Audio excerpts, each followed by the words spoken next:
Voilà, bonsoir les jeunes, rebonsoir, là comme c'est l'enregistrement, donc voilà. Euh, vous faites semblant que c'est la première fois qu'on se voit. Non, c'est ceux qui vont perturber, ils seront affichés, je tourne la caméra et on vous verra en direct. Alors, comme vous le savez, ce Shabbat a un nom particulier, c'est Shabbat Shuvah. Alors, généralement, lorsque les gens disent pourquoi ce Shabbat s'appelle Shabbat Shuvah, parce que c'est le premier mot de la Haftarah. Mais on n'a jamais entendu qu'on nomme un Shabbat forcément par rapport à part Chazon aussi, mais il n'y a pas forcément un lien toujours. Hein. Et ce Shabbat, si vous ne le saviez pas, c'est le premier de l'année.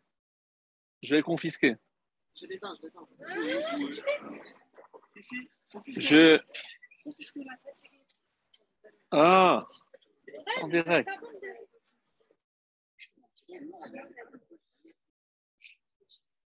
C'est le premier Shabbat de l'année. Et il tombe toujours dans ce qu'on appelle les Aseret Yemet Teshuvah. Alors, si je vous demandais, c'est quand les Aseret Yemet Teshuvah? C'est entre quoi et quoi? Alors, tout le monde dit entre Rosh Hashanah et Kippour. Mais il se trouve que Rosh Hashanah, qui dure 2 jours, c'est le 1 et 2 Tishri. Et Kippour, c'est le 10. Donc, si on dit que Aseret Yemet Teshuvah, c'est entre Rosh Hashanah et Kippour, il devrait y avoir 7 jours. Puisque j'enlève les 2 de Rosh Hashanah et 1 de Kippour, il reste 7 sur 10. Mais on ne dit pas qu'il y a 7 jours. Donc, il y a Aseret Yemet Teshuvah. Donc, les Aseret Yemet Teshuvah ont commencé avec Rosh Hashanah et se terminent par Kippour. Il n'y a pas entre. Par contre, si on regarde ces 7 jours, il est écrit dans les textes que comme il y a 7 jours, forcément, il y a tous les jours de la semaine, puisqu'il y en a 7. Et qu'est-ce qui se passe? Chaque fois qu'un de ces 7 jours, je fais attention, je peux réparer toutes les fautes que j'ai faites tous les mercredis de l'année, tous les jeudis de l'année, tous les vendredis de l'année. Alors, et imaginez si je me comporte comme il faut ce Shabbat-là. Ça peut réparer tous les Shabbats de l'année. Donc, ce Shabbat a une force incroyable. En plus, c'est le Shabbat qui précède Kippour. Toujours, évidemment, puisqu'il tombe forcément dans les 10 jours. Donc, les Chachamim nous ont dit, qu'est-ce qu'il faut faire alors de particulier lorsque on sait que si ce Shabbat a justement le statut de Shabbat Shuvah, ce n'est pas uniquement par rapport à la Haftarah, qui s'appelle Shuvah Israël Ad Hashem Elokecha. Évidemment, c'est le thème de la Teshuvah. Et on va voir pourquoi on a pris ce texte-là de Hoshea et pas un autre, puisqu'il y a d'autres textes qui parlent aussi de Teshuvah. Et beaucoup de prophètes ont aussi incité le peuple juif à faire Teshuvah. Donc, il n'y a pas que Hoshea. Pourquoi il a eu la chance, lui, d'être pris comme référence pour cela? Donc, il y a aussi un point intéressant. Donc, et par ailleurs, on sait que si ce Shabbat, il y a une paracha qui est lue, c'est une paracha qui est connectée obligatoirement avec l'événement que l'on va vivre dans la semaine. Autrement dit, Kippour. Qu'est-ce qui s'est passé dans cette paracha? La paracha contient à peine une trentaine de versets. Elle est extrêmement petite. Vayelech Moshe, El Kol Israël. Moshe s'apprête à quitter le peuple juif. C'est, pour ainsi dire, ses dernières heures. C'est son dernier jour sur terre. Vayelech, il s'en va. Et je vais vous lire un midrash qui dit, qu'est-ce qui s'est dit en ce moment-là? À ce moment-là, c'est quoi l'échange entre Moshe, qui a suivi ce peuple, qui a porté ce peuple pendant 40 ans, quels sont ses derniers mots? On les connaît. On sait quels sont les derniers mots, et c'est un midrash qui nous dit, c'est pas ce qui a marqué dans la Torah. Exceptionnel. Et pourquoi? Parce que si c'est la préoccupation de Moshe, imaginez que tout ce qu'il dit a une répercussion sur nous, puisque c'est le Shabbat qui précède Kippour. Donc, forcément, tout ce qu'il va nous dire, c'est à nous qu'il parle aussi. Qu'est-ce qu'il a à nous dire en ce Shabbat qui précède Kippour? Alors, les Chachamim disent que dans le terme de Vayeler, il y a ce qu'on appelle Tochecha. Qu'est-ce que c'est la Tochecha? Une réprimande. Et sincèrement, lorsqu'on regarde tout le contenu de la paracha, il n'y a pas du tout de réprimande. Est-ce que vous savez quelle est la dernière demande de Moshe? Parce que le Malhar dit, ça y est, il te reste une demi-heure, il faut finir, fais tes adieux, on rentre à la maison. Quelle a été la dernière chose qu'il a demandé?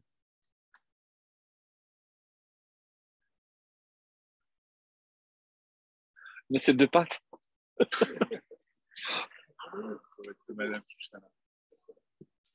Non.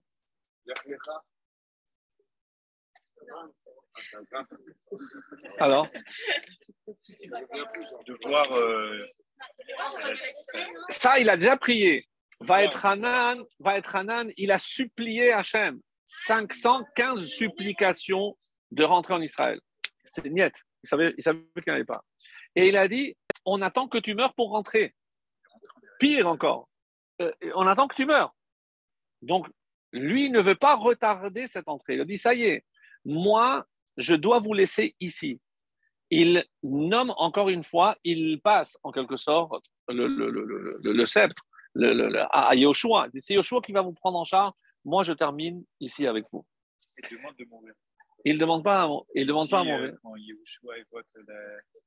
C'est pas ce midrash que je parle. Ça, c'est quand c'était encore dans le Mishkan. Il a demandé à bénir Israël. À bénir. Il a voulu bénir tout Israël. Et il a commencé un par un. Le Satan de Malach HaMavet dit hey, Moshe, je m'excuse, mais là, c'est trop long. Donc, on dit qu'il a fini avec une bracha globale. Pourquoi? Parce que le Satan, il dit ça y est, c'est l'heure, tu ne peux pas. Et pourquoi il a accepté? Bon, on va dire que c'est le Malach HaMavet qui dit pourquoi? Parce que tant qu'il est en vie, le peuple juif ne pouvait pas rentrer en Israël. Et alors qu'il a toujours pris la défense, il a prié pour eux. Alors, encore une fois, on ne voit pas qu'il y a de la Torecha, il n'y a pas des réprimandes. Au contraire, il veut bénir. Après tout ce qu'il leur a dit, n'oubliez pas qu'il vient de faire 98 malédictions. Donc, il les a rassurés avec Nitzavim, Vayeler, c'est les adieux définitifs. Et c'est pour ça que dans Ha'azinu et surtout dans Vezot Abracha, c'est la conclusion, c'est évidemment la dernière bénédiction qu'il fera à l'ensemble du peuple juif. Alors, ceci dit, il y a une mitzvah dans cette petite paracha, une mitzvah très, très particulière, qui n'est pas assez connue. Et exactement, c'est la 400, la 600, c'est la 600, non. C'est quoi la dernière mitzvah de la Torah? La 613e, c'est laquelle? C'est écrire un Sefer Torah. Écrire un Sefer Torah. Et donc, là, on est dans la 612e. Il y a Tariag, ça c'est Tariv. Taf Resh, 400, 200, 600. Yud Bet, 12. La 612e, c'est quoi? Hakehel. En quoi ça consiste? C'est tout le monde doit se rassembler dans le temple et quand Miket Shevachani, à la fin de cette année, de la 7e année. Exactement comme cette année. Il y en a qui ont voulu dire, est-ce que c'est Miket Shevashanim? Est-ce que c'est l'année de la Shemitah ou c'est Sukkot qui suit la Shemitah? Et c'est exactement le Sukkot que nous allons vivre, hein, c'est une Shana de Hakehel. En quoi ça consiste?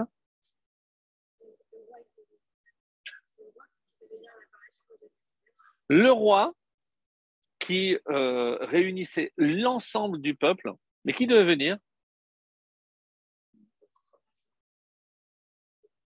Les hommes, toutes les familles, les animaux.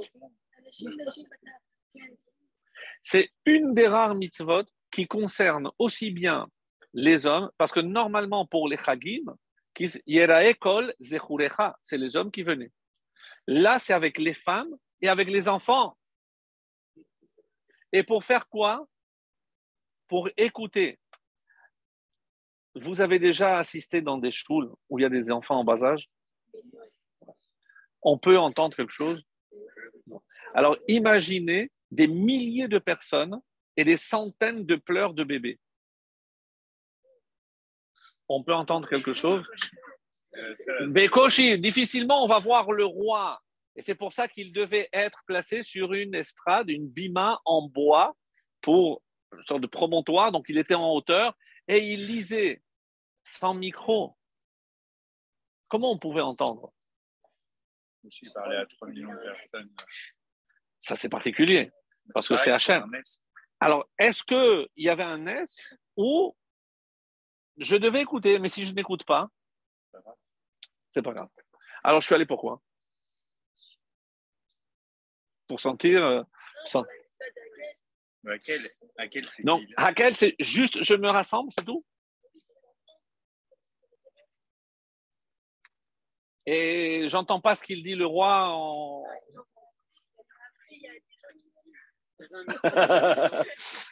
Non, est-ce qu'il y a.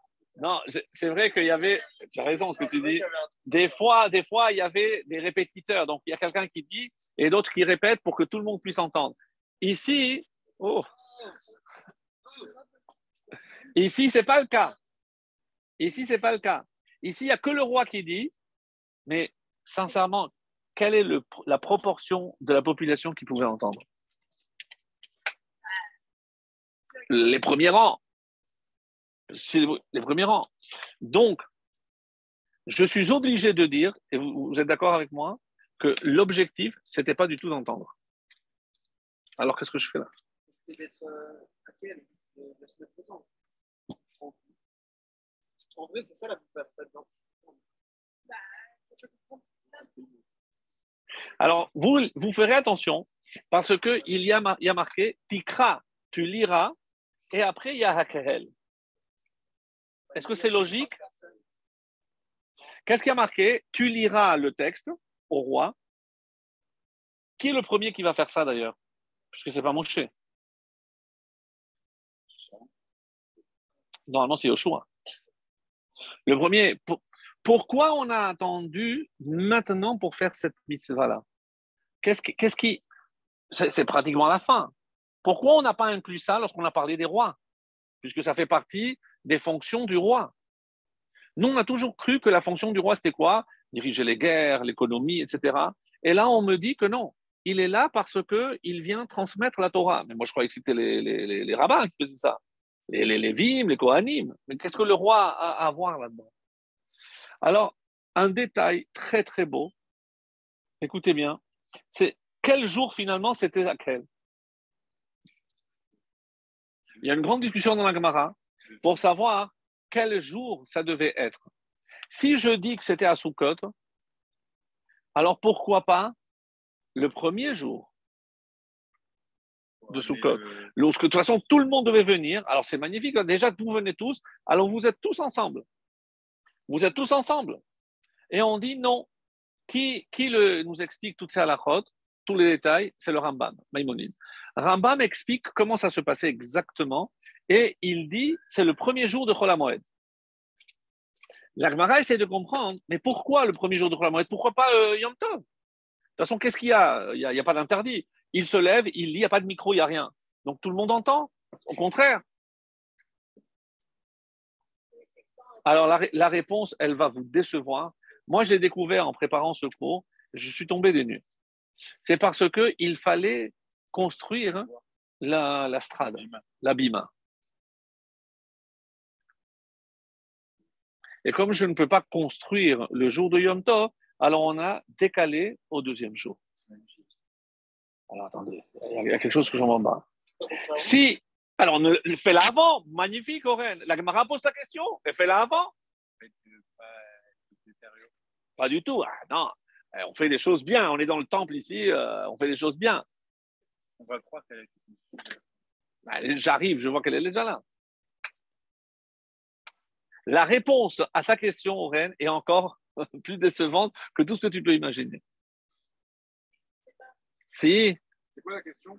Pourquoi, si le jour de Yom Tov, je ne peux pas construire cette strade, alors je n'ai qu'à le construire avant, le jour avant Yom Tov. Et comme ça, lorsque Yom Tov arrive, elle est déjà construite et on fait. Excellent. C'est la réponse. Comme on dit le texte, pour ne pas être serré. Mais il n'y a qu'une fille pour trouver une réponse pareille. Parce que, non, pourquoi? Pour ne pas être serré, parce que ça va prendre beaucoup de place. Et le Yom Tov, il faut apporter les corbanotes. Donc, on va tous être trop serrés à cause de cette bama. J'ai même pas compris la réponse. Mais justement. Ça veut dire qu'on va être trop serré. Mais ça prend beaucoup de place, la Bama. Ok, mais alors. Mais tout le monde doit apporter le korban. Ça change quoi que ce soit le premier jour de Chol Hamoed ou la veille? Parce que Yom Tov, il n'y a pas le korban riz, il n'y a pas le korban. C'est pas, la même avoda. Ok, mais Chol Hamoed, le premier jour de Chol Hamoed, Oui. ça change que ce ne soit pas construit avant. Parce qu'il ne fallait pas qu'à Yom Tov, ça gêne. Mais je ne comprends pas quelque chose. Si c'est tellement important, mais de deux choses l'une, si c'est important, on s'en fout que ça soit serré. Si le but c'est qu'il y ait une strade, une bima, alors je m'en fous d'être serré. Il faut qu'elle soit là, elle est là. D'où j'apprends l'obligation de construire une bima. Est-ce que c'est dans la Torah?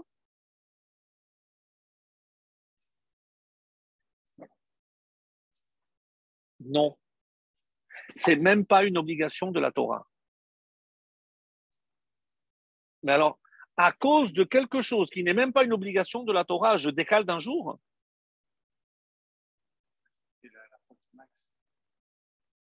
Et tout ça pour faire une lecture à laquelle je n'ai rien entendu. Vous comprenez que là, on est en plein délire. Je ne comprends pas. C'est l'abima, ce n'est pas une obligation. Je croyais qu'il fallait venir entendre, mais si tu n'entends pas, c'est pas grave. Au moins, tu étais là, tu as kiffé, voilà, tu as vu toute ta famille. C'est quoi le but? Je pose la question, c'est quoi ce but? C'est quoi cette mitzvah? Qu'est-ce qu'elle veut? À quoi ça consiste? Venir entendre des choses que je n'entends pas? Mais il n'y a pas un S comme dans le Mishkan que tout le monde arrive à rentrer. C'était pas un S que genre, vous entendez? Ça, on aurait pu donner cette réponse à la place de la sienne.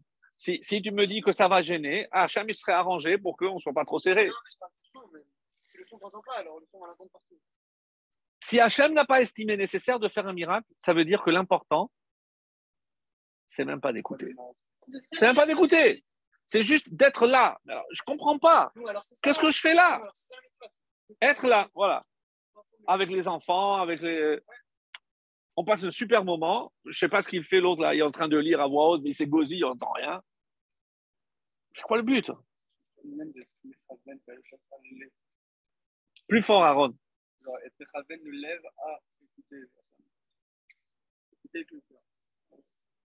Il y a une opinion que je vais vous lire.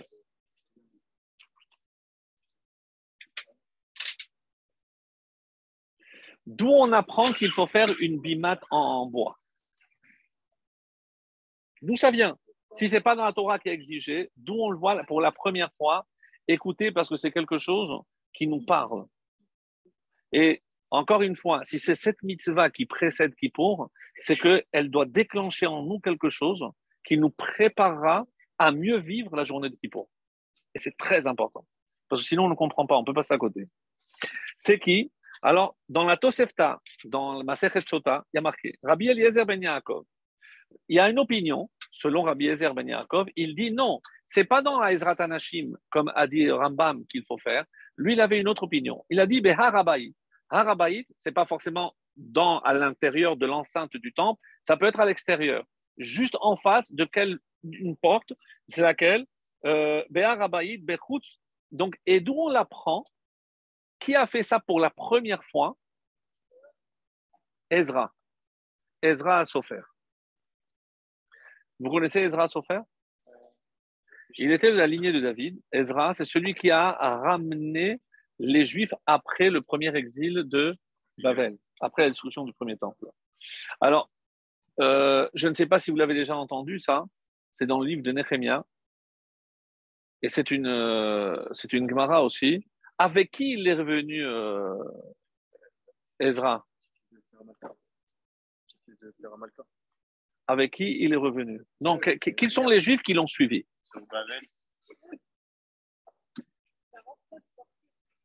Qui sont les Juifs qui sont revenus avec Ezra? Je ne sais pas si vous avez déjà entendu parler de Asara Yochassin. Il y a 10 catégories de Juifs qui sont venus. Lesquels? Des Mamzerim, des Assoufim, c'est-à-dire des orphelins de père et de mère, des adoptés, que le rebut du peuple juif.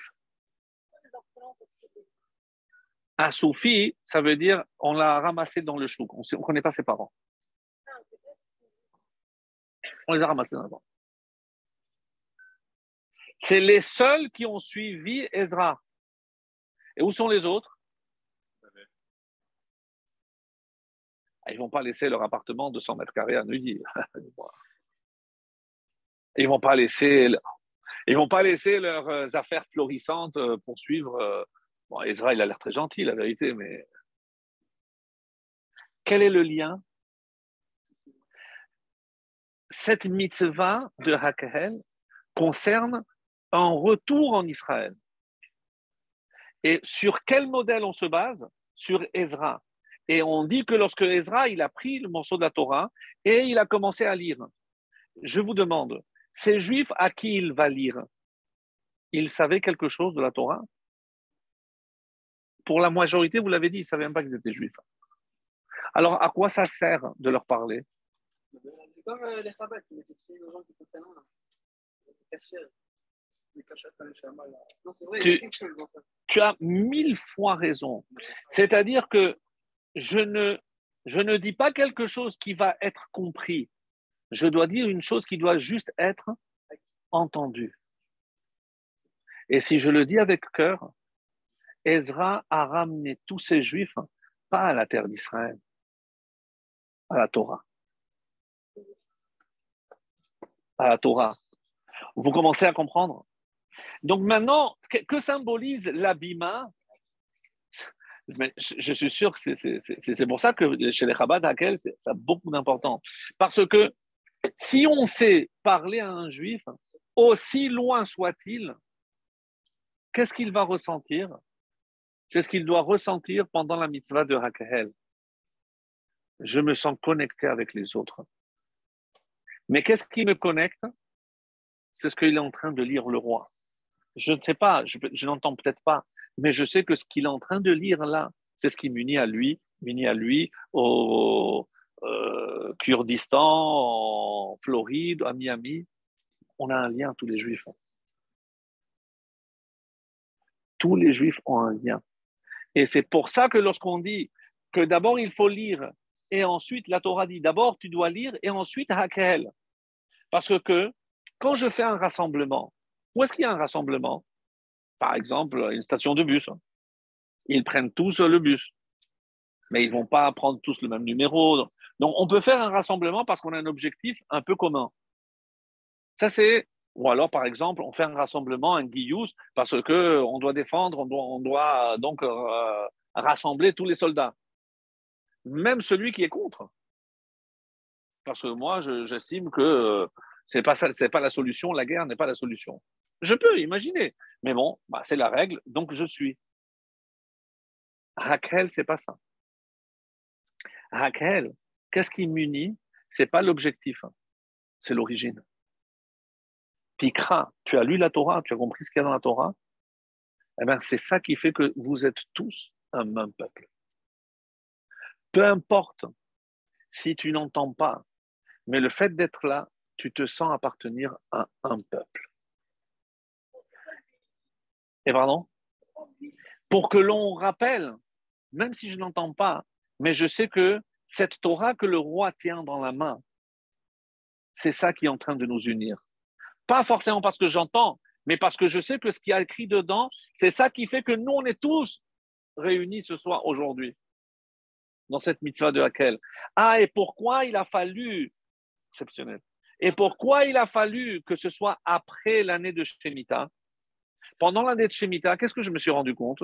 Voilà, moi j'ai déjà un jardin, je suis dans ma fenêtre, et qu'est-ce que je vois? Celui qui veut, il rentre et il prend. Qu'est-ce que ça veut dire? Rien n'est à moi. Il m'a fallu 1 an pour comprendre que même ce que je croyais être à moi, finalement, n'est pas à moi. Et finalement, voilà, eh ben, c'est tous les Juifs qui sont rentrés dans mon jardin, qui ont pris mes fruits, etc., eh ben, c'est comme moi-même. Donc, et ça a pris 1 an. Lorsque, après 1 an de Shemitah, où je sais que finalement, tout revient à Kadosh Baruch Hu. Donc, quand je reviens et je vois maintenant tout ce peuple, qu'est-ce que je ressens? une joie immense. Parce que je sais que j'appartiens à un peuple exceptionnel. Et qu'est-ce qui m'a uni à eux? Pas parce que moi j'ai un terrain et pas eux. Non. Parce que, et c'est ça, qu'est-ce que ça représente la hauteur? Pourquoi il fallait à tout prix, la Torah, ça ressemble à quoi? À Matan Torah. Ça ressemble à Matan Torah.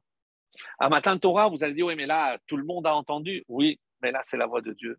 Mais la mitzvah de Hakhel est comme une répétition de ce qui s'est passé au Sinaï.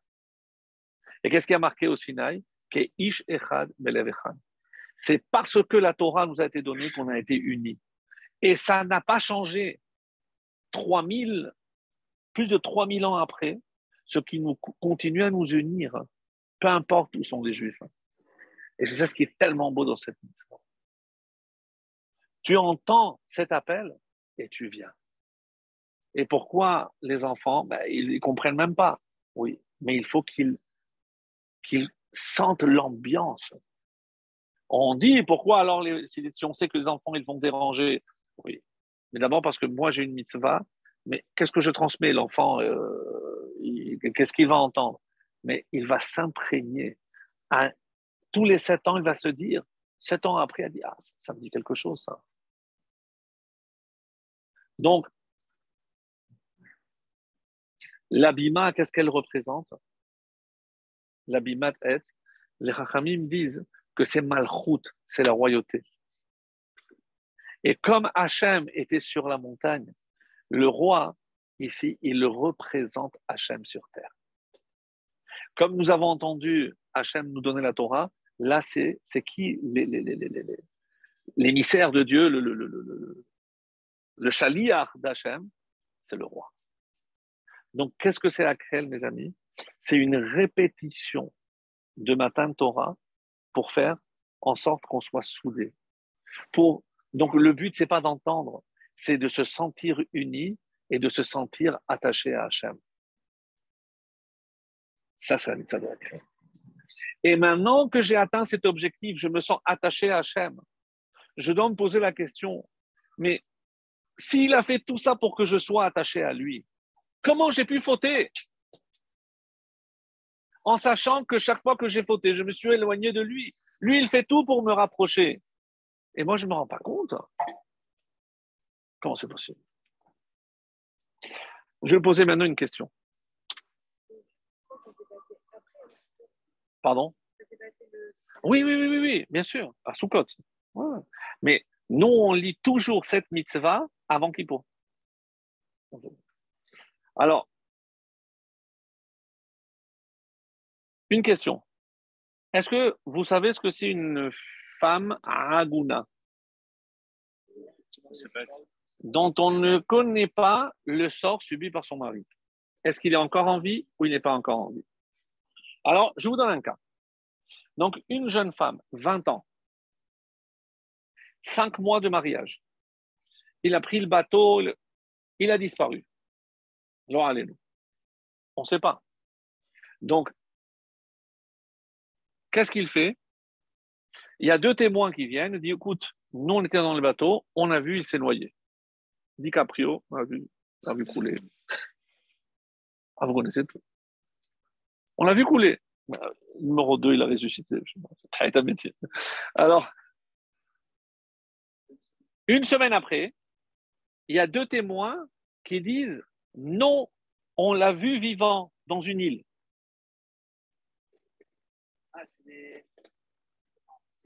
Non, on ne va pas juger plus cela vrai que cela. Maintenant, cette pauvre jeune femme, qu'est-ce qu'on fait avec elle? Est-ce qu'elle peut se remarier ou pas?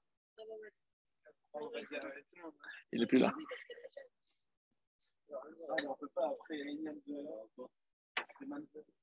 Vous êtes des garçons, vous ne comprenez pas ce qu'elle vient de dire en un mot. Mais vous comprenez que si on lui dit tu ne peux pas te marier à 20 ans, ça veut dire qu'elle mourra vieille fille. Mais de quoi on parle? Mais si on dit non, elle ne peut pas se marier, mais elle va vivre 80 ans, ben, peut-être que le mari de... On ne sait pas. Quel rapport avec l'âge? Donc, alors je te demande, quelle est la halakha? Oui ou non? Voilà, vous vous sentez. Vous ne connaissez pas la halakha, vous ne connaissez pas le Shulchan Aruch. Ils ont vu qu'il était vendu, mais est-ce que c'était sur une zone où il y avait une île proche? Mais justement, on ne sait pas, parce que vu que les deux autres l'ont vu vivant, du coup, maintenant, j'ai un doute. Ça dépend si c'est une Ils sont personne même pas connue aussi. en fait. On demande, c'est une masse. Non, Mais non, le deuxième non, le deuxième a dit non. C'est pas des Haïdim Zomimim, comme tu veux dire. Ah non, vous ne pouvez pas savoir. Quelle île? Non, moi je dis, on va voir Ça à quelle dépend si île, c'est on un va aller rap, chercher si s'il c'est est une là ou personne pas. connue. C'est dans Guitchin, ça. Alors, écoutez la halakha. Ce n'est pas un cours d'halakha, mais c'est intéressant pour que vous compreniez un petit peu de quoi il s'agit. Qu'est-ce qu'elle dit la halakha? Deoraita, d'après la Torah, Muteret, Hazak ou Baruch. Et les Chachamim, Asura. Ah, tu vas me dire, oui, mais bon, mais tu mélanges le poulet avec la viande, avec le lait? Pourquoi? Ben, j'ai des Chachamim. Deoraita, tu veux?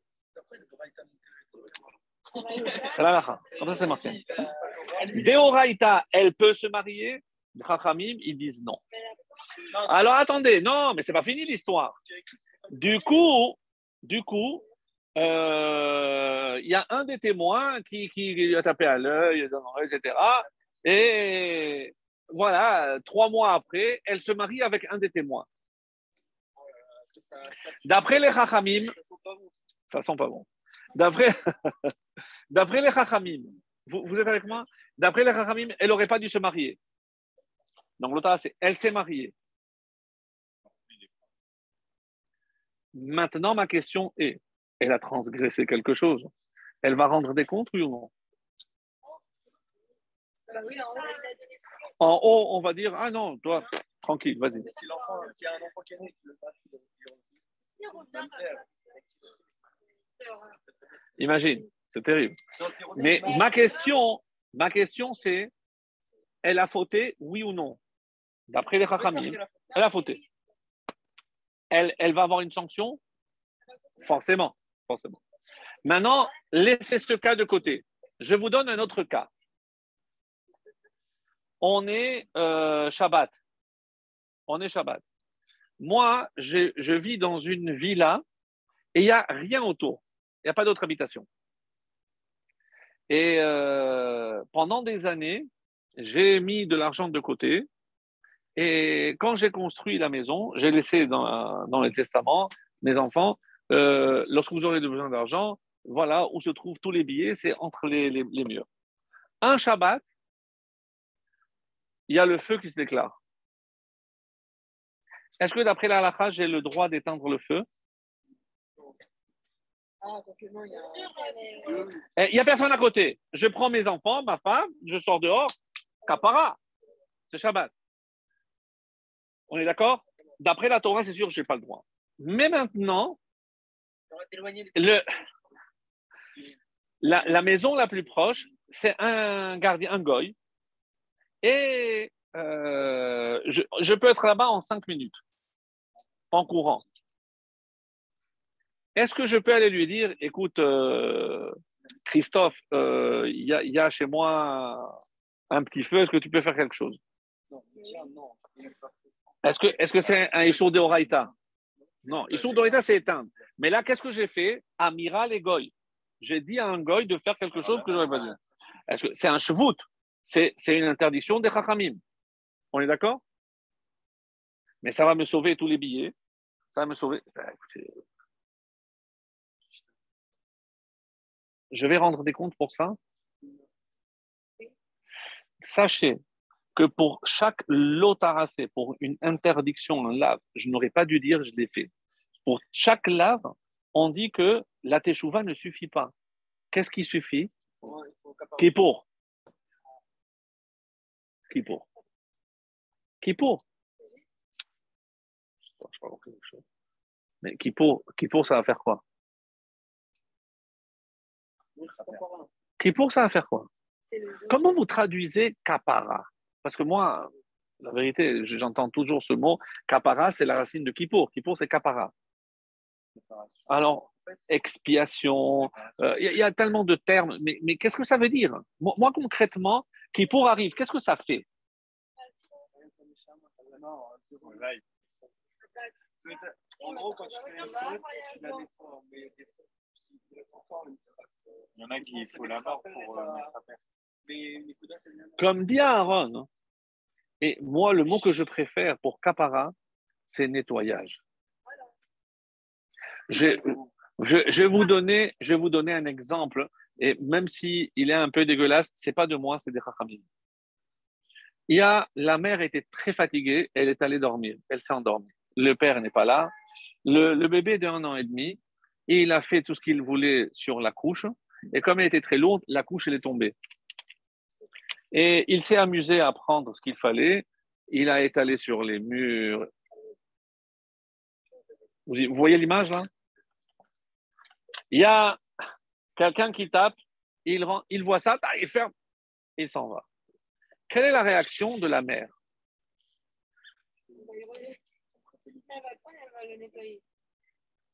La première chose qu'elle va faire, elle va prendre son bébé. Ah, Mshikapara, qu'est-ce que tu as fait? Viens, viens par ici.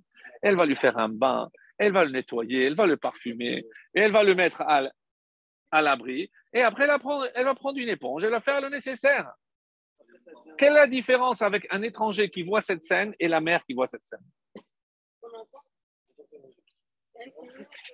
Est-ce que vous imaginez, mes amis, qu'un juif qui faute, c'est un juif qui salit? Qui c'est qui nettoie? Hachem, il vient nettoyer nos saletés. Comment on devrait se sentir le jour de Kippour? Mais d'abord, heureux de savoir que il existe une possibilité de tout effacer. Quoi, celui qui a même dit au goy, il ne savait pas, il s'est rendu compte de ça. Quoi, même ça, Hachem va lui effacer. Oui. Si tu es sincère. Parce que pour nous, ça nous parle. C'est difficile d'imaginer qu'on va prendre le risque de rester toute sa vie célibataire sur une décision des Chachamim. C'est une faute grave. Mais on parle ici de conséquences graves. Donc, c'est pas que. Comment il était matière et abonnement? J'ai entendu qu'il avait une siata d'Ishmaïa. Comment lui, Dafka, oui, et je sais pas, Rampassou, ça peut pas le faire. Moi, je ne suis pas là pour. D'abord, on n'est pas là pour comparer. Lui, il pleurait sur cette femme. Il versait des larmes. On a trouvé ça, des livres mouillés, complètement effacés, tellement il avait versé de larmes parce qu'il n'avait pas de réponse. Et il ne pouvait pas imaginer que cette femme allait rester célibataire jusqu'à 80 ans. C'est ça, mais pas sauf qu'il était maturota. Alors... Mais sur quoi? Il avait une siata d'Ishmaïa. C'est spécial, je t'assure. Aujourd'hui, la Gouna, qu'est-ce qu'elle fait? Elle reste célibataire? C'est plus simple d'être matière aujourd'hui. Il y a des rabbinim. Écoute, je ne veux pas te dire pour la majorité, mais. Ouais, bien sûr, bien sûr. Puisqu'on parle de mariage, ça, si vous n'avez pas fait de la Gemara, les filles, c'est pas grave. Mais on attend l'éternel. Un cas pareil. Vous voyez un jeune homme qui vient proposer à une fille. Alors, il vient avec les jeans troués, les oreilles trouées, le nez troué. Et il lui dit, Hareat mekudeshet li. Il lui donne la bague. Hareat mekudeshet. Almenat sheye tzaddik gamor.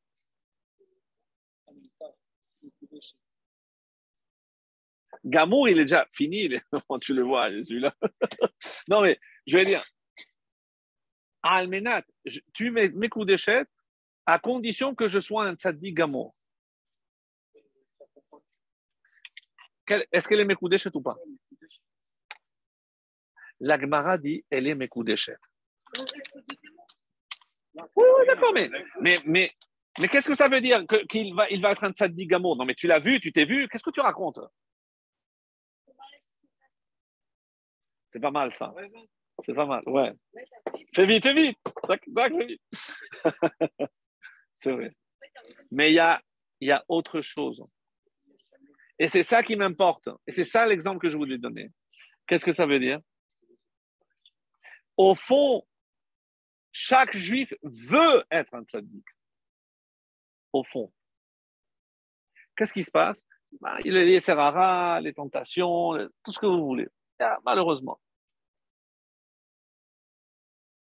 Mais qu'est-ce qui fait qu'on le croit au moment où il le dit? Parce que si on dit qu'elle est mouteret, qu'elle est mekoudeshet, ça veut dire qu'au moment où il l'a dit, on le croit. Sur quelle base?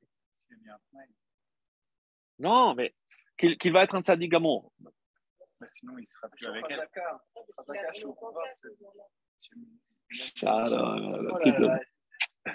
C'est pas ça la réponse, mais c'est beau.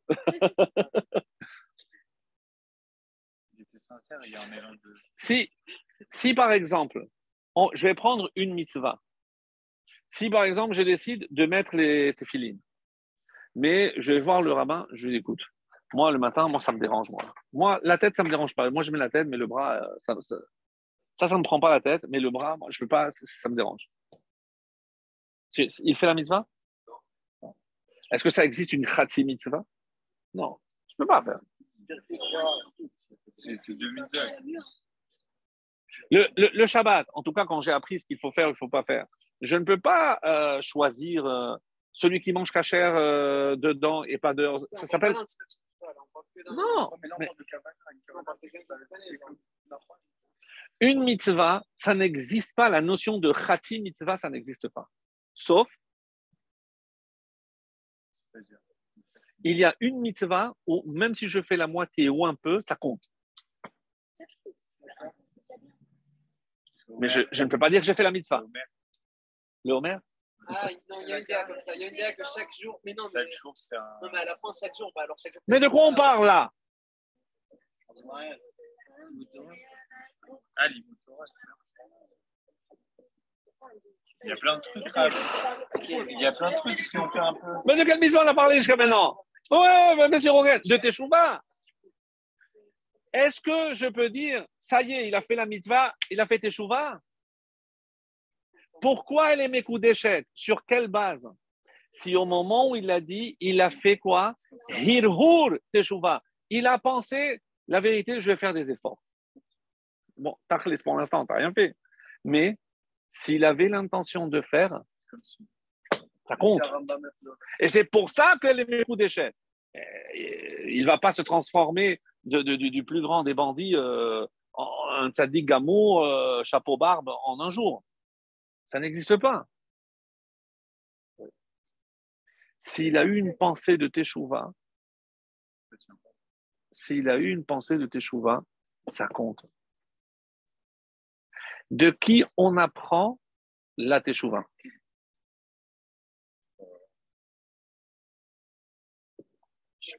Je pose la question autrement. Qui est le premier personnage biblique qui a fait Teshuvah? Adam Arishon. Adam? Tout le monde est d'accord?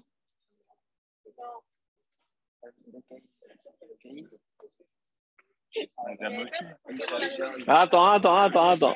Alors, il y a une mahloket. Les deux réponses qu'on a eues, c'est qui? Par O. Mais j'ai dit le premier. Alors, il y a lui, c'est Adam Arishon, et lui, c'est Caïn. La réponse?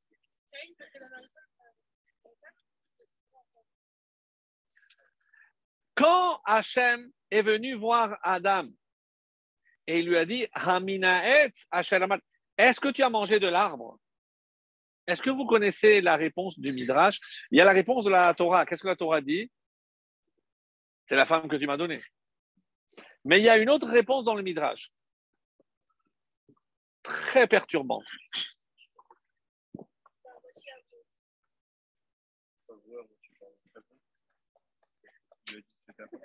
Non. Il lui a dit Achalti, Haminaret, j'ai mangé, va ochal, et je continuerai à manger. Mais c'est de l'insolence, c'est quoi? Non, il faut comprendre. C'est pas de l'insolence. Vous savez ce qu'il voulait? Non, parce que maintenant que pour lui, il a fauté, il a désobéi, c'est fini. il ne comprenait pas le concept de la teshuva. Nous, on en parle tellement, c'est qu'on ne se rend même pas compte que c'est complètement illogique. Au nom de quoi je vais effacer tout ce que tu as fait? Imaginez quelqu'un qui interdit bancaire, les cartes ne fonctionnent pas, il n'a rien. Et quand il vient lui dire, non, mais je connais le directeur de la banque, il rentre, écoute, il lui efface tout, tac, tout remarche. Vous imaginez? Vous imaginez? Oh, oh, oh, Chevalier Mini. Voilà, ça, c'est bon, c'est bon. Ah, il a mis une bonne place. Tu es d'accord ou pas? Ouais. C'est l'essentiel. Donc, attends, mais demande des chaudes. Si déjà. Non, déjà, je parle. Arrête, non, bah, rien. Alors, lorsque Adam a dit j'ai mangé et je continuerai à manger parce que maintenant que je désobéis, ben, ça y est, j'ai plus rien à faire. Et qu'est-ce qu'il voit un jour? Il voit son fils Caïn et content. Qu'est-ce qui s'est passé? Je dis mais papa, j'ai fait tes chouvins. Quoi? Mais tu as tué ton frère? Oui, mais j'ai demandé tes chouvins. Hachem, il m'a dit tellement que les anges étaient contents qu'ils ont fait une bracha. Harotse bitshuva dans la vida. Lorsqu'il a vu ça, Adam, il a dit quoi? Alors moi aussi je peux. C'est le père qui a appris du fils. Et il a fait quel misement? Misement shir leyom ha-shabbat. Nous, on a toujours cru que ha-shabbat, c'est ha-shabbat, sur le retour. Sur le retour. Et on dit que pendant 130 ans, il s'est séparé de sa femme. Il a fait une vraie teshuva. Et lorsque les malachim, ils ont vu ça, qu'est-ce qu'ils ont dit? Chanoun hamarbe l'isloah. Les deux brachot dans la Hamida qui parlent, un de la teshuva et la deuxième. Regarde le miséricordieux qui veut pardonner, c'est sur Caïn et sur Adam. Sur Caïn et sur Adam. Mais le Midrash vient et nous dit de qui on apprend la vraie teshuva, c'est ni de Caïn ni de Hevel. De Réhouven. Qu'est-ce qu'il a fait Réhouven? Il a échangé le lit. Il a pris le lit de sa mère. Pourquoi? Qui c'est qui était mort? Vous vous rappelez ou pas l'épisode? C'est Rachel est morte. Et qu'est-ce qu'il a fait? Yaakov? Et il est allé dans la couche de la servante de Rachel. Alors, lui, Réhouven a dit quoi? Mon père, il préfère aller chez la servante de Rachel que chez ma mère. Qu'est-ce qu'il a pris? Il a pris la couche de son père et il l'a amené dans la tente de sa mère. C'est tout ce qu'il a fait. Le texte, qu'est-ce qu'il a dit? Qu'il c'est comme s'il avait couché avec Bilha. Parce que de quel droit tu touches le lit de ton père? Comme s'il avait, évidemment qu'il n'a rien fait avec Bilha. Mais la Torah dit qu'il va yishkav. Lorsqu'il s'est rendu compte de cette faute, on dit que. T'as compris? Donc, quand il s'est rendu compte de cette faute, on dit que il a fait une teshuva gmura. D'ailleurs, c'est pour ça qu'il n'était pas à l'avant de Yosef. Il était en train de faire teshuva. Il était tout seul. Oui, il y a eu des conséquences. Mais qu'est-ce qu'Hachem lui a dit? Non. Les deux n'étaient pas là. Qu'est-ce que Dieu lui a dit? Tu es le premier à avoir fait teshuva. C'est un midrash. Le premier, mais on dit qu'il y a Caïn et Abel, il y a Paro, il y en a plein. Qu'est-ce qui change chez Réhouven? Pourquoi Caïn a fauté? Parce qu'Hachem lui a fait des remontrances. Pourquoi Adam a fait teshuva? Parce qu'Hachem l'a aussi fait des remontrances. Le seul qui a fait teshuva sans que Hachem ne lui dise rien, c'est Réhouven. Et qu'est-ce qu'il a dit Hachem? Par le mérite que tu as eu, sache que c'est un de tes descendants. Et pourquoi on a choisi le texte? Parce que Hoshea, c'est un descendant de Réhouven. Et on a choisi ce texte-là de Teshuvah pour en honneur à qui? À Réhouven, qui est le premier qui a fait Teshuvah sans qu'on lui dise rien. Ça, c'est la force de Teshuvah. Il y a un texte comme ça dans un Midrash qui dit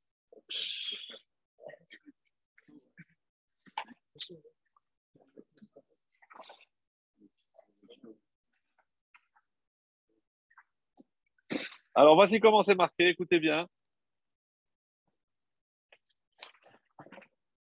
Hop.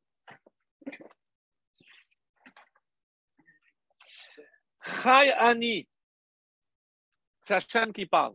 Quand il dit Chai Ani, qu'est-ce que ça veut dire? Comment vous traduisez ça, Chai Ani? Hachem, il dit ça, qu'est-ce que ça veut dire? Non, mais il a raison. Donc, comment je traduis ça?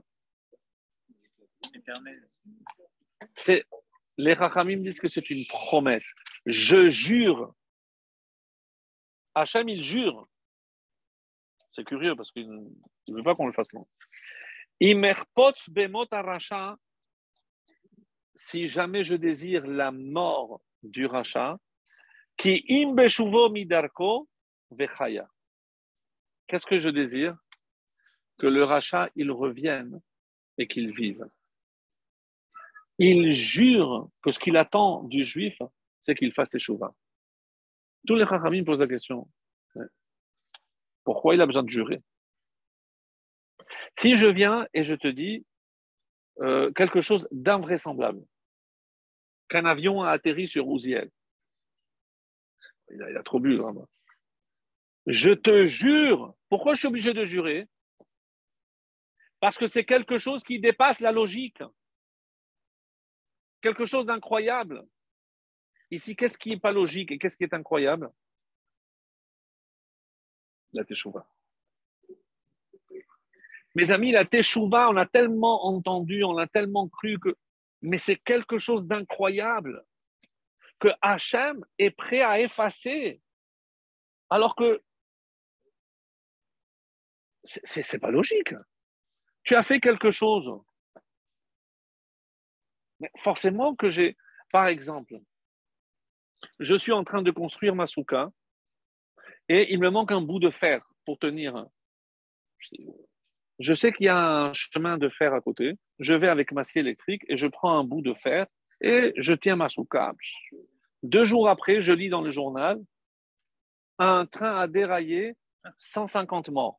Je dis, mais il était sous le conducteur ou quoi? Il va penser que c'est son petit bout de fer qui a fait ça. Même si je suis désolé. Non, je vais donner un exemple plus concret. Tu t'es fait attraper, tu as un feu rouge. Je sais, cassé un accident, 10 000 shekels, pour que ça ne va pas, 6 mois de retrait et 10 000 shekels un feu rouge. Orange, non, mais rouge, c'est 10 000 shekels. Et, non, je ne l'ai pas eu, mais... 6 mois de retrait. Tu es devant le juge. Tu es devant le juge. Je suis désolé, mamash, sliha. Ça va changer quelque chose? Tu aurais pu tuer quelqu'un. Donc, qu'est-ce qu'on fait? Écoutez bien, parce que ça vous parle. Qu'est-ce que je dis? Bon, 6 mois, je récupère mon permis. 1 semaine après, un feu rouge. Devant le même juge. Ah là, ça commence à bien faire. Là, mon ami, c'est 3 ans. C'est 3 ans que tu prends et on verra par la suite. Au bout de 3 ans, je récupère 3 ans sans permis. 3 ans après, je récupère le permis, encore un feu rouge. Mais cette fois-ci, un accident où il y a des morts. Alors, allez, non. Est-ce que ça suffit de dire Slicha Shofet? Mais qu'est-ce que ça veut dire? Mais nous, chaque année, devant à Kippour, on vient à Hachem, Slicha, Mehila. Et tu recommences. Et il accepte. Mais c'est ça qui est incroyable. Ce n'est pas le concept même de Teshuvah. C'est qu'on recommence les mêmes bêtises et il est prêt à nous pardonner. C'est avec plus de modération. C'est ça la beauté. J'ai évité l'accident. Ouais. Bon, mais pourquoi? C'est un petit foutage de gueule. Quoi. De toute façon, l'année prochaine, tu vas refaire la même. Oui, non, mais je comprends ta question. Et c'est pour ça que, pourquoi je vous apportais l'exemple de celui qui voulait se marier alors qu'il n'a pas le look du tout du métier. Parce que, au moment où il a dit, il est sincère. Qu'est-ce qu'il faut pour que ce qui pour? D'abord, pourquoi la Mishnah dit qu'il n'y a pas de simcha, de jour plus joyeux que Kippour? Mais si vous imaginez que Hachem est capable de passer une éponge sur tout ça, On n'est pas censé être sur tout ça. Vous connaissez l'histoire de Rabbi Akiva? Celle qu'on raconte toujours dans les deuils. Un jour, Rabbi Akiva a croisé un juif. Écoutez celle-là. Un jour, Rabbi Akiva a croisé un juif et il avait le visage noir et il portait du bois. Il croulait sous le poids. Et Rabbi Akiva lui demande mais qu'est-ce que tu fais? Non, j'ai pas le temps. Je fais mais qu'est-ce que tu fais? Pourquoi ce bois? On fait en fait, je suis mort et ce bois, je l'apporte pour qu'on me brûle. Et pourquoi tu mérites cette punition? Je dis parce que j'ai fait toutes les fautes qu'il y avait à faire, je les ai faites. Et Rabbi Akiva, qu'est-ce qu'il a demandé? Nous, qu'est-ce qu'on aurait dit? Ah ben, brûle en enfer. Tu mérites. Qu'est-ce que Rabbi Akiva a dit? Est-ce que tu as un enfant? Je dis la vérité, je ne sais pas. Je ne sais pas parce que ma femme était enceinte. Où tu habitais? Il lui a dit, Rabbi Akiva, avec 24 000 élèves, il laisse tout tomber, il va dans ce village. Et il demande, ils ne veulent même pas entendre son nom. Je dis, mais vous voulez parler de celui-là? Toutes les fautes qu'il les a faites, il les a faites à Kippour. Quoi? C'est un rachat, ne prononcez pas son nom. Sa femme, elle est là-bas au fond. Il arrive, elle avait accouché d'un petit garçon. Personne ne l'avait calculé. Rabbi Akiva a pris ce garçon. Il a fait la Brit Mila. Il est resté dans ce village. Il lui a appris à lire. Il lui a appris, certains disent à faire Barechou, d'autres disent à faire Kaddish.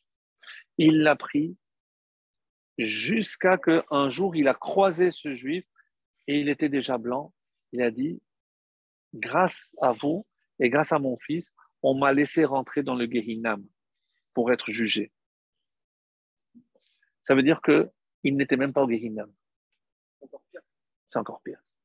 Au Gehinam, on sait que ça va durer 1 an et après, il pourra aller au Gan Eden. C'est pas les mêmes de temps que nous, on a. Pourquoi on fait le Kaddish pendant 1 an? Parce que pendant 1 an, il est jugé. Le Gehinam, ce n'est pas la punition.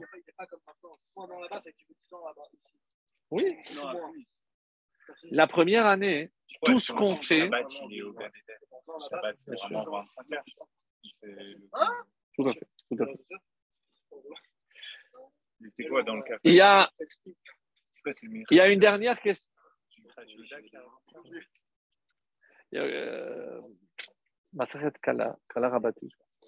Alors, il y a une dernière question. C'est marqué dans la Gemara un cas.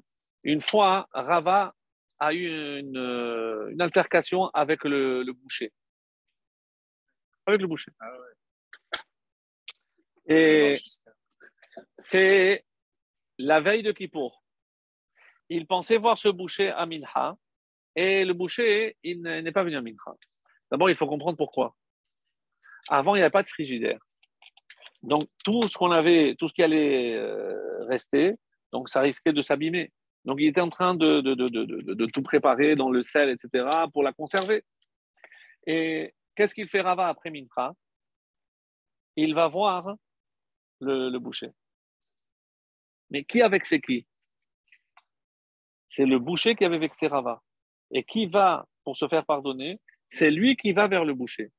Lorsque on dit que Ravuna, il a vu Rava aller vers le boucher, qu'est-ce qu'il a dit à ses amis? Faites Kaddish sur le boucher. Il va Fini. Il rentre, à peine il lève les yeux, va-t'en ici, je n'ai rien à faire avec toi. Ça dit bon. Et il a dit Hak Samea, Hatima Tova. Il a fait demi-tour et le morceau d'os qu'il a coupé est sauté, tac, est rentré dans l'œil, et après, il est mort sur place. Ravuna, il a dit, je vous l'avais dit. Donc, en tout cas, tout le monde connaît la date de Yarsait de ce boucher. C'était la veille de Kippour. Il était marocain. Ma question est la suivante. Si quelqu'un vous a blessé, c'est vous qui allez pour qu'il vous demande pardon? Non, mais soyez honnête avec moi. On est honnête. Bah, c'est lui qui m'a vexé. C'est pas en plus moi qui vais aller vers lui pour qu'il me voie et me dise pardon pour ce que je t'ai fait. C'est pas possible. On est d'accord? Alors pourquoi Rava a été chez le boucher? Pour qu'il lui demande pardon. Se mettre devant lui qui lui demande pardon. Le boucher demande pardon. Lui donner une chance de faire. Vous avez une explication, une réponse à ça? C'est pas ça. Garde ta réponse. Une des interdictions de Kippour, c'est quoi? Apparemment, les chaussures. C'est la moins incompréhensible. Qu'est-ce que ça veut dire les chaussures? Ouais, pour le confort, pour nous faire. Mais aujourd'hui, des Nike, c'est 1000 fois mieux que des chaussures en cuir, entre nous. Ouais. Pourquoi on ne peut pas mettre des chaussures à Kippour?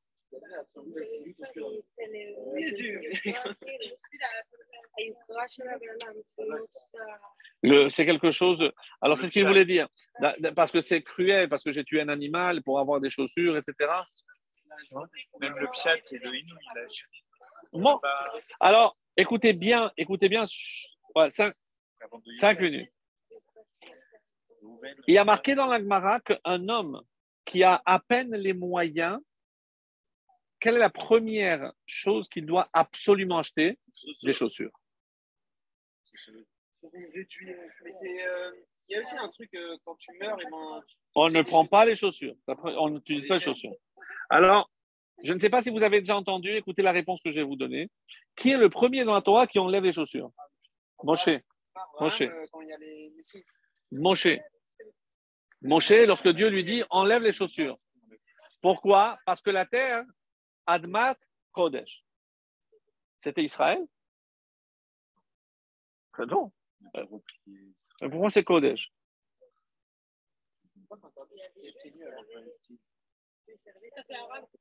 Parce qu'il y avait la Shekhinah. Est-ce que vous saviez que lorsque Adam a fauté, Adam a reçu 10 malédictions, Chava 10, le Nachash 10 et la terre 9. Pourquoi? Parce que tous vont mourir, mais la terre, elle ne va pas mourir. Mais qu'est-ce qui a marqué? Arura ha-Adama. Aïe, aïe, aïe, aïe, aïe. Zach. Non, lui, il n'a pas très familial, je crois. Pourquoi on parle des chaussures?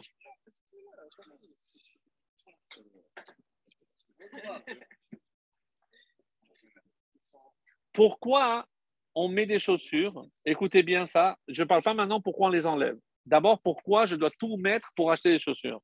Parce qu'il y a marqué Arura Adama, la terre a été maudite. Et pour ne pas être en contact avec quelque chose qui est maudit, alors je mets des chaussures. Ça veut dire que tous les autres matériaux ne me séparent pas assez. Donc, il n'y a que les chaussures en cuir qui me séparent de la malédiction de la terre, pour ne pas être en contact avec quelque chose qui est maudit. Oui. Dans le temple, dans le Beth Amikdash, les Kohanim, pieds nus. Pourquoi? Parce que c'est Admat Kodesh. Et pourquoi c'est Kadosh? Parce qu'il y a Shekhinah. À Kippour, pourquoi je ne mets pas les chaussures? Parce que Hachem est avec nous. Quoi? C'est nous qui devons demander pardon.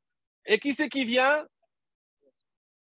c'est lui qui vient pour que nous on lui demande pardon. D'où il a appris, Rava, qu'il fallait lui, qu'il aille lui chez le boucher, Hachem. Je dis, mais chaque Kippour, Hachem, il vient. Pourquoi il est avec nous? Pour qu'on lui demande pardon. Si Hachem, il le fait, moi, je ne vais pas le faire. Exceptionnel. C'est incroyable. C'est-à-dire, on devrait sauter de joie chaque Kippour. Et quelle est notre préoccupation? Qu'est-ce qu'il y a à manger? Il reste combien d'heures? Ouais. On devrait être joyeux du début de Kippour jusqu'à la fin. Non, c'est vrai. Tu faisais 2 jours Kippour avant. Non, c'est pas comme ça. Toi, tu confonds avec la Gemara qui dit que celui qui mange la veille, c'est comme s'il avait jeûné 2 jours.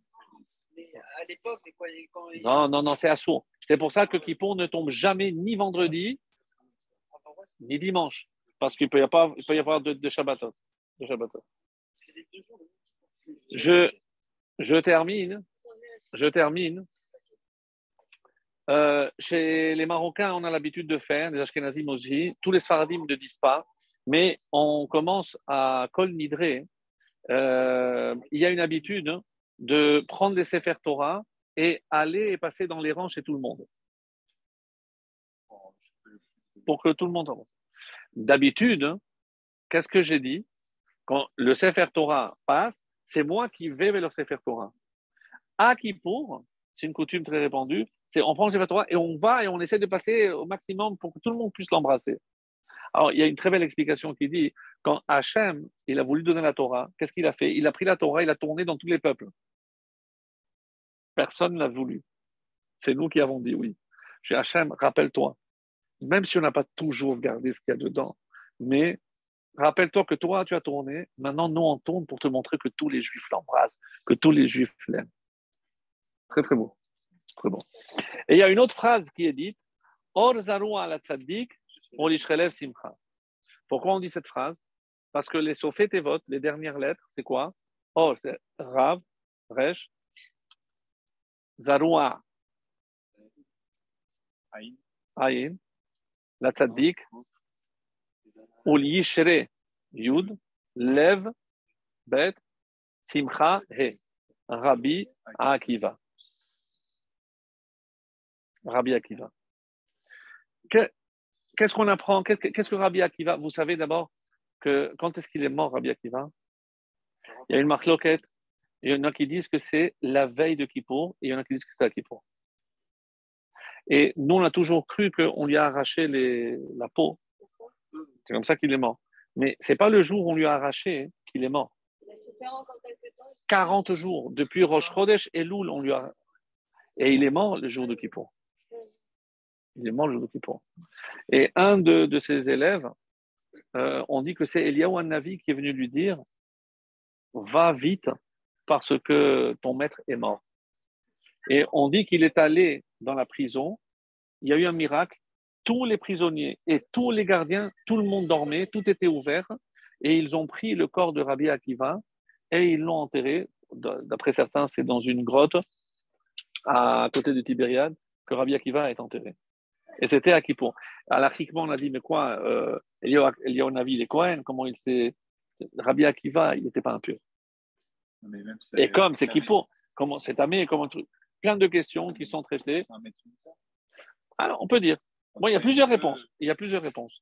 Mais moi, ce qui m'intéresse sur Rabbi Akiva, quel rapport entre Rabbi Akiva et Kippour? Rabbi Akiva, chaque fois que les autres pleuraient, lui, il riait. Parce que lui, il voyait le revers de la médaille. À quoi ça ressemble? Je ne sais pas si vous avez vu déjà hein, les broderies, comme on faisait avant. Donc, si vous regardez là, vous voyez que des fils. Et dès que je tourne, vous voyez une image. Le Midrash dit, c'est quoi l'image? D'un vieux et d'une vieille assises à Yerushalayim et des enfants qui jouent. Qu'est-ce qu'il voyait, Rabbi Akiva? Il voyait toujours le revers de la médaille. Il ne voit pas quand tout est embrouillé parce que ce n'est pas clair. Vous savez dans quel Masechet on parle de ces histoires? Dans Makot, c'est lent. Et quoi Makot? Makot, c'est lorsqu'on te frappe.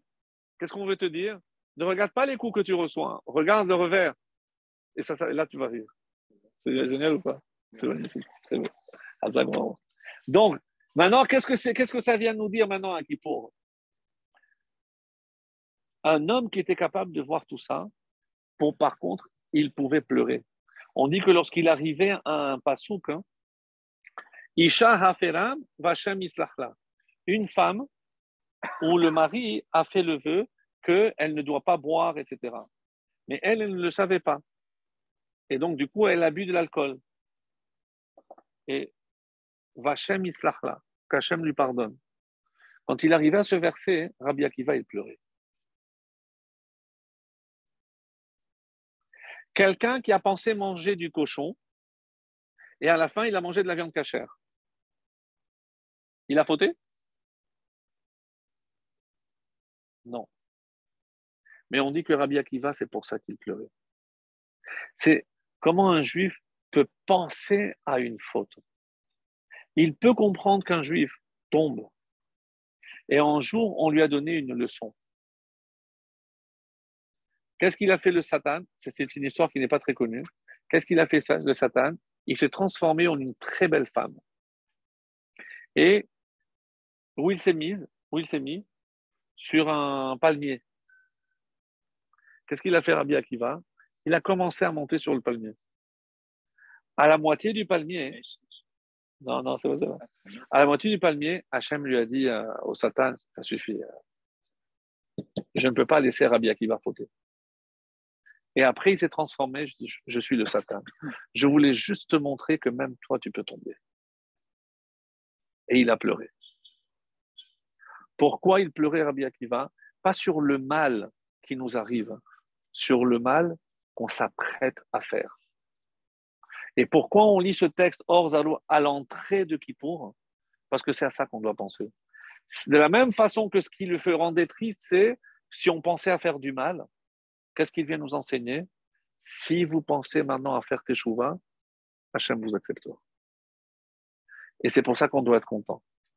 Parce que si on a la certitude qu'Hachem va nous pardonner, qu'il va être prêt à effacer, mais qu'est-ce qu'il faut?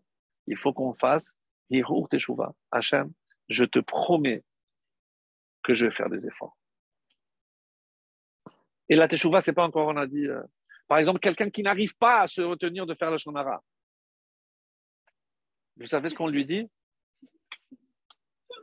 Vous savez ce qu'on lui dit? Pendant 2 heures, pendant 1 heure, ne parle pas. Mais ça suffit. Et ça s'appelle Hirut Teshuvah. Ça s'appelle Hirut Teshuvah. On est Baruch Hashem dans le chemin de la Torah. Mais évidemment qu'il y a des choses dans lesquelles tout le monde tombe.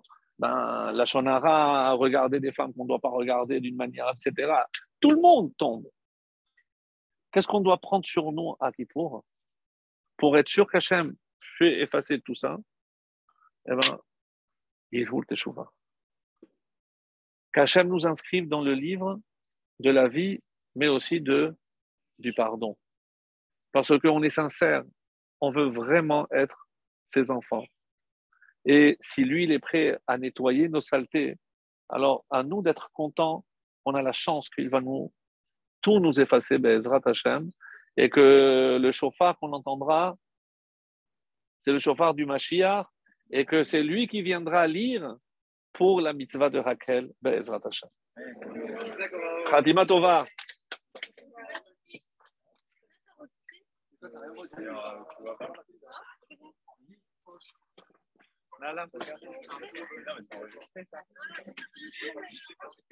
Très bonne soirée et tous mes vœux vont aussi pour vous, Be'ezrat Hashem, ici entouré de jeunes, Be'ezrat Hashem, que voilà, on puisse tous se retrouver ici à Yerushalayim avec le son du Mashiach, Bekarov Mamash. Khatima Tova et Shabbat Shalom.